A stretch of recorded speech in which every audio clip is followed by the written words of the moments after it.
Χρήστου, είναι νομικός. Καλώς ορίσατε κύριε Χρήστου, σας ευχαριστώ που είστε εδώ.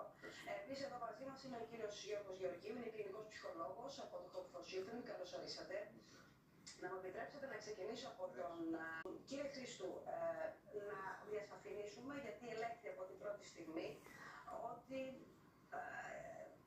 κάτω των 14 ετών, με βάση το ισχύον πλαίσιο και την ισχύουσα νομοθεσία στην Κύπρο, θεωρούνται οι ανήλικοι ποινικά ανεύθυνοι. Δηλαδή, αυτό τι σημαίνει? Ότι είναι ποινικά ανεύθυνος. Να ξεκινήσουμε από τα βασικά για να μπορέσουμε να αντιληφθούμε τι ισχύει.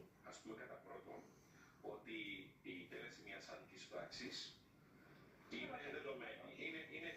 Ενός εγκλήματος είναι δεδομένη σε κάποιες περιπτώσεις, ίσως και σε αυτήν που εξετάζεται τώρα με την ομολογία, εάν πάμε μέχρι εδώ. Επειδή δεν ξέρουμε περισσότερα όμως, ας μένουμε γενικότερα, στο γενικό πλαίσιο.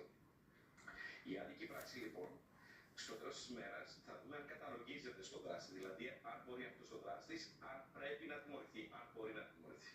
Το άρθρο 14 λοιπόν του ποινικού κώδικα λέει ότι οποιοσδήποτε ανήλικος είναι κάτω των 14 ετών δεν τιμωρείται για πράξεις ή παραλήψεις του. Δηλαδή, αυτό που λέει ο νομοθέτης είναι ότι ακόμα και πνευματικά όριμο να είναι το άτομο αυτό και η νομολογία εν γέννη το λέει αυτό, δεν τιμωρείται για τις πράξεις και παραλήψεις του, οι οποίες θα τιμωρούνταν για έναν δράστη άνω των 14 ετών. Και είναι ξεκάθαρο από την νομοθεσία. Δηλαδή,